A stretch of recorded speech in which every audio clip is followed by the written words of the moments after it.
నాయుడు అనే నేను ఆంధ్రప్రదేశ్ రాష్ట్ర ముఖ్యమంత్రిగా నాయకుడా నాయకుడా మా తోడై నువ్వుండాలి, మేమంతా నీ వెంటే ముందడుగెయ్యాలి.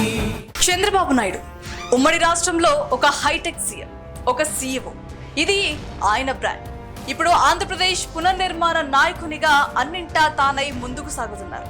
ప్రపంచ స్థాయి నగరంగా అమరావతిని నిలిపేందుకు శ్రమిస్తున్నారు. రాష్ట్ర ఉజ్వల భవిష్యత్తే ధ్యేయంగా అహర్నిశలు శ్రమిస్తున్న యోగి చంద్రబాబు. అయితే నేటికి ఆయన రాజకీయాల్లోకి వచ్చి సరిగ్గా 48 సంవత్సరాలు. ఇన్నేళ్లలో ఎన్నో మెరుపులు మరకలు అయినా ఆయన దృష్టి మాత్రం ప్రజా సంక్షేమం, యువత సాధికారతపైన. ఇలా ముందుకు సాగుతున్న చంద్రబాబు 48 ఏళ్ల సుదీర్ఘ రాజకీయ ప్రస్థానంపై ప్రత్యేక కథనం.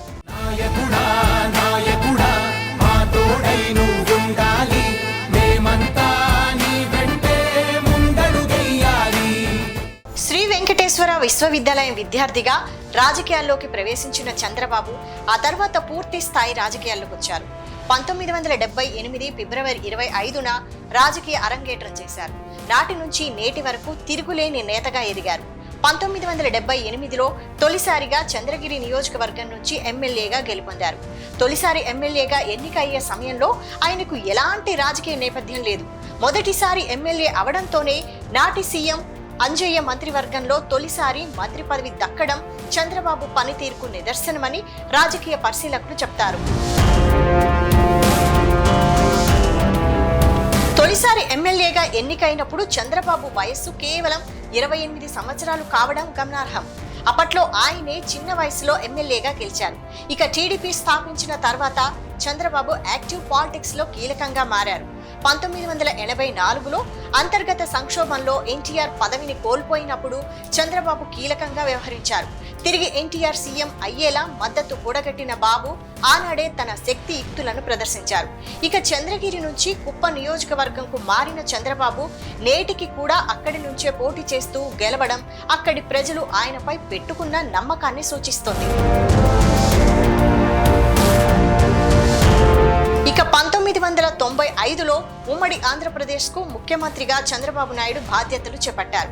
తొలిసారిగా సీఎం అయిన చంద్రబాబు తనదైన పాలన కొనసాగించి ప్రజల్లో గుర్తింపు పొందారు. జన్మభూమి, శ్రమదానం సహా అనేక పథకాలు ప్రారంభించి నేరుగా ప్రజలతో సంబంధాలు నిర్వహించేవారు. మారుతున్న కాలానికి అనుగుణంగా యువత మారాలన్నది ఆయన ప్రధాన ఆలోచన. ఆ ఆలోచనలలోంచి పుట్టిందే ఐటీ. రాష్ట్రంలో వేగంగా ఐటీ అభివృద్ధి చెందేలా ఎన్నో చర్యలు చేపట్టారు. హైదరాబాద్ వేదికగా సైబర్ సిటీ ఏర్పాటు చేశారు. పలు అంతర్జాతీయ సంస్థలు నేరుగా హైదరాబాద్లో పెట్టుబడులు పెట్టేలా ప్రయత్నించారు. దాని ఫలితమే ఈరోజు హైదరాబాద్ అంతర్జాతీయ ఐటీ కేంద్రంగా మారింది. సంక్షేమం, సంస్కరణలు లక్ష్యంగా సాగుతున్న చంద్రబాబు కేంద్ర రాజకీయాల్లోనూ కీలక పాత్ర పోషించారు. వాజ్పేయి ప్రధానిగా 5 ఏళ్లు సమర్థ పాలన వెనుక చంద్రబాబు పాత్ర కీలకమని చెప్పాలి. ఇక రెండో పర్యాయం 1999లో చంద్రబాబు నాయకత్వంలో టీడీపీ రాష్ట్రంలో ఘన విజయం సాధించింది. దీంతో రాష్ట్ర ప్రజలు చంద్రబాబు నాయకత్వానికి జేజేలు పలికారని చెప్పొచ్చు. రాజకీయాలను మార్చాలని తటస్థులను రాజకీయాల్లోకి ఆహ్వానించిన ఆయన అందుకు అనుగుణంగా పార్టీలో చేరిన వారికి టికెట్లు ఇచ్చి గెలిపించారు. రెండోసారి సీఎం అయ్యాక చంద్రబాబు పలు పాలనా సంస్కరణలకు శ్రీకారం చుట్టారు. విద్యుత్ వ్యవస్థను సంస్కరించడంపై అప్పట్లో కొంత వ్యతిరేకత వచ్చినా దీర్ఘకాలంలో రాష్ట్ర ప్రజలు వాటి ఫలితాలు పొందారు. 2003లో ఎన్నికలకు మరో ఏడాది గడువుండగా ముఖ్యమంత్రి చంద్రబాబుపై నక్సల్స్ దాడి జరిగింది. తిరుమల బ్రహ్మోత్సవాల వేళ స్వామివారికి పట్టుబట్టలు సమర్పించేందుకు బయలుదేరిన సీఎంపై అలిపిరి వద్ద నక్సల్స్ దాడి రాష్ట్ర చరిత్రలో ఒక సంచలనంగా మారింది. ఆ తర్వాత వరుసగా 10 ఏళ్ల పాటు టీడీపీ అధికారానికి దూరంగా ఉంది. 2009లో నాటి సీఎం వైఎస్ దుర్మరణం తర్వాత రాష్ట్ర విభజన లాంటి ఘటనలు టీడీపీకి సవాల్గా మారాయి.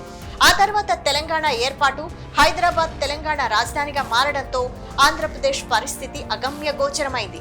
ఈ స్థితిలో ముఖ్యమంత్రిగా బాధ్యతలు చేపట్టిన చంద్రబాబు ఆంధ్రప్రదేశ్ పునర్నిర్మాణం కోసం పరిశ్రమించారు. అమరావతిని రాజధానిగా చేసుకొని పరిపాలన మొదలుపెట్టారు. ఇక 2019 ఆంధ్రప్రదేశ్లో వైసీపీ అధికారంలోకి రావడం టీడీపీ ప్రతిపక్షానికి పరిమితమైంది. 5 ఏళ్ల కాలంలో అధికార పక్ష వేధింపులకు టీడీపీ అనేక ఇబ్బందులకు గురైందన్నది రాజకీయ వర్గాల వ్యాఖ్య. ఒక దశలో చంద్రబాబు సైతం జైల్లో ఉండడం టీడీపీ చరిత్రలో ఒక చీకటి రోజుగా అభివర్ణించవచ్చు. ఆ తర్వాత పవన్ కళ్యాణ్ నేతృత్వంలో జనసేన పార్టీ బీజేపీతో కలిసి ఎన్డీఏ కూటమిగా ఏర్పడ్డాయి.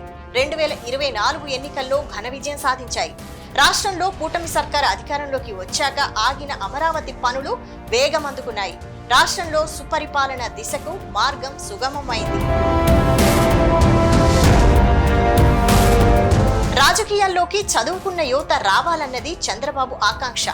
మారుతున్న కాలానికి అనుగుణంగా యువత మారాలన్నది ఆయన ఇచ్చే పిలుపు. రాష్ట్రాన్ని ప్రపంచ స్థాయికి తీసుకెళ్లాలన్నది బాబు సంకల్పం. నాయకుడా నాయకుడా మా తోడై నువ్వుండాలి.